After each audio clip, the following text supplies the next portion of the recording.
Is black culture inferior to white culture? And the fact that black culture possibly is inferior to white culture, is that the reason why black people have such a problem in this United States of America? Well, at least that's what white Christian nationalists would have us to believe. One in particular, Charlie Kirk, travels all around the United States of America, funded by conservative donors that have put $8 million at one time and another $3 million or so at another time into his coffers, so that he can convey a message that there really isn't anything like what we refer to as systemic racism that causes black people to be in such a undesirable state politically, economically, socially, and otherwise. But it's interesting that he is like a revivalist, he's like an evangelist for a hidden hand. One of the hidden hands, I think you should know, is one of the original founders of Home Depot. Has provided a substantial amount of money to him. Another hidden hand is one of the heirs for Public Supermarket. So these people are funding a guy like Charlie Kirk, who is a college dropout, who is a West Point reject, someone who tried to get into some of these elite schools, or at least one elite school, and was rejected. And instead of searching himself to see what caused him to fail, he turned it on black people and said the reason why he, as a white man, could not get into West Point was because of DEI and affirmative action. And he further went on to say that the reality is there is no such thing as systemic racism. And you know, I've heard that, and I'm sure you've heard that many, many times before. But here's the thing that is deeply and profoundly offensive to black people, and it should be to all decent people. The notion that black people are suffering because of what they've done and what they're doing to themselves. As a jumping off point, he often likes to talk about the fact that black people do not value the institution of marriage, that it's not elevated as something that is important in the black community. And he rattles off numbers that if you fact check him, you're going to find that there's a tremendous amount of inaccuracy. And in some cases, some of the numbers are just made up. Let's talk about some of the numbers that I've heard him say at some of his college presentations. One is that I think he's fond of saying is that in order for a white male to get into an elite school, what are we talking about? Harvard, Yale, Princeton, Dartmouth, University of Pennsylvania, those Ivy League schools. In order for a white male to get in, he has to score 30 points higher than the average black person. Well, when you drill down and you look at where he's coming from with those numbers are made up entirely.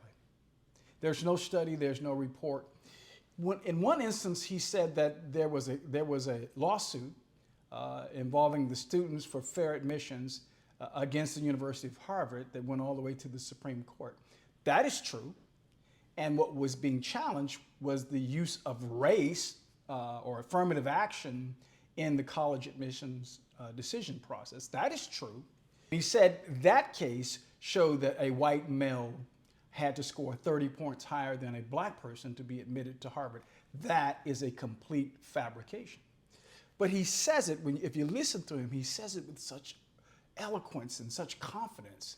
And he's speaking to a population of majority white students who are undergraduates, who have not yet been exposed to what the true facts and figures and the statistics are in this world, specifically in the United States. So they believe him. The danger in that, folks, is this, that those people, those young people at these different colleges and universities are going to be the supervisors and the managers for many people of color, black people, brown people, Asian people. When they leave, they're going to be contaminated with a perspective that black people have inferior culture and inferior values.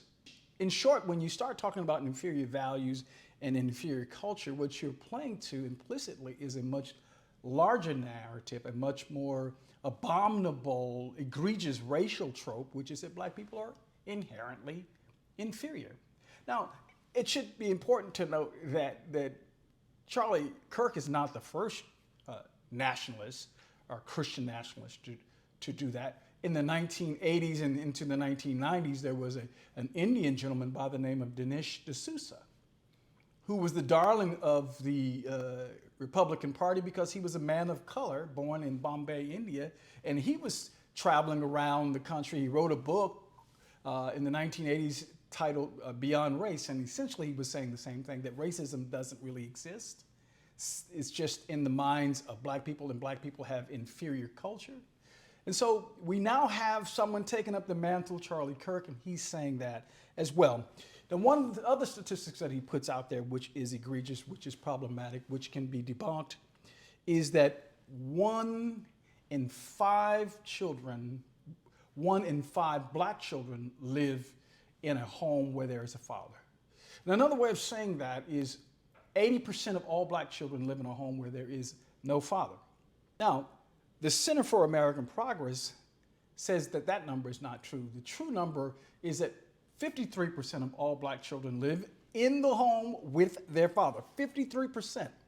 So this 80% that don't live, that's just a gross misstatement or distortion of truth.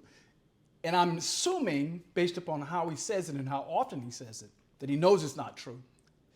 And here's something that you need to know about Charlie Kirk. And you don't need to take my words for it. I would encourage anyone that's watching this video to do the research themselves.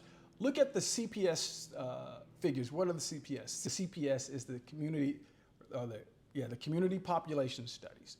That's a report that's done annually or maybe semi-annually, but I think it's annually. It's done by the U.S. Census Bureau.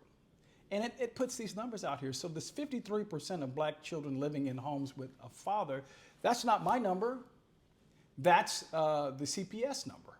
And what's important to note about that, folks, is that when Charlie Kirk talks a lot and he throws out, he rambles off or rattles out numbers, he never gives you the source. You should always be suspicious of someone throwing out numbers and not citing to the source. The fact is, folks, that just 25% of all black households, whether they have children or don't have children, are headed by black women. Just 25%. So another way of saying that same number is that 75% of all black households is headed by a man and a woman.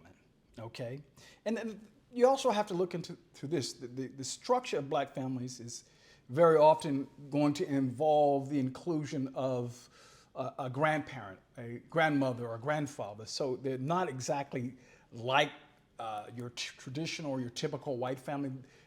Black families are more inclined, more likely to have extended family involved for a couple of reasons.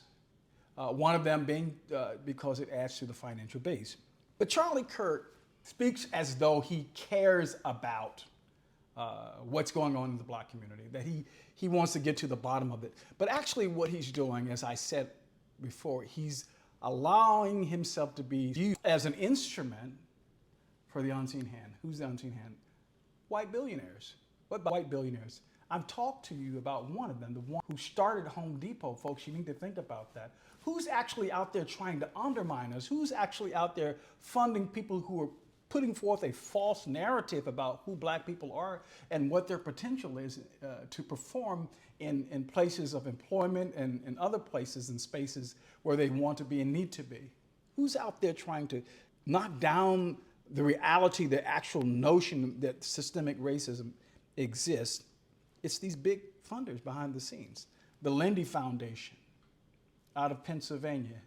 I cannot stress the heir of Publix. How many of you shop at Publix if you live in the southeastern part of the United States? Probably a lot of you shop at Publix. You just need to know what they're doing with their money or what their heirs are doing with their money. I think it's critically important. If Charlie Kirk and other white nationalists are concerned about the composition of the families in America, I think Charlie Kirk needs to look at white females and what's happening with white females and non-marital births with them. Between 1950 and 2020, the percentage of white babies that were born to married mothers increased from 2% to 28%. So one of the things that Charlie Kirk tries to discuss, and I've said it before, he said it in just straightforward, like that black people have inferior culture. And it's epitomized by the fact that we have a laissez-faire attitude about marriage. Well, if that's so, then what's going on with white women whose non-marital birth rate increased from 2% to 28%? And by the most recent stats, the white women non-marital birth rate is at 34%. Are you concerned, Charlie? Are you concerned, white nationalists, about all non-marital births, or are you just trying to demonize black women? Are you trying to demonize black men? Because I've heard Charlie Kirk say that the problem with black men is they like to impregnate women and then leave them, abandon them and their babies. Is that what's happening? If that's what's happening with black men and black women, what's happening with white women and white men?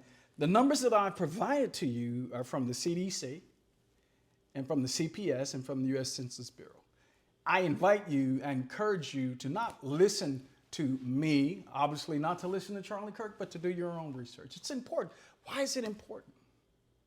Because this notion of black people being inferior has been this false narrative that has been pushed since the time of slavery into the present. If I had a chance to talk to Charlie Kirk, I would ask him, does he believe in the Hamitic curse? What is the Hamitic curse?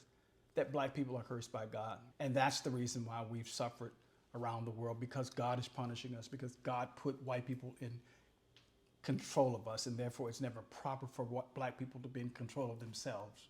And by all means, it's never proper for black people to be in control of white people. Do you believe that, Charlie Kirk? Do you believe that, white nationalists? Do you believe that, black people, that we are cursed by God? Listen, that is complete nonsense. But that narrative is being preached and taught confidently and eloquently on college campuses all around the United States. And we have to respond to it.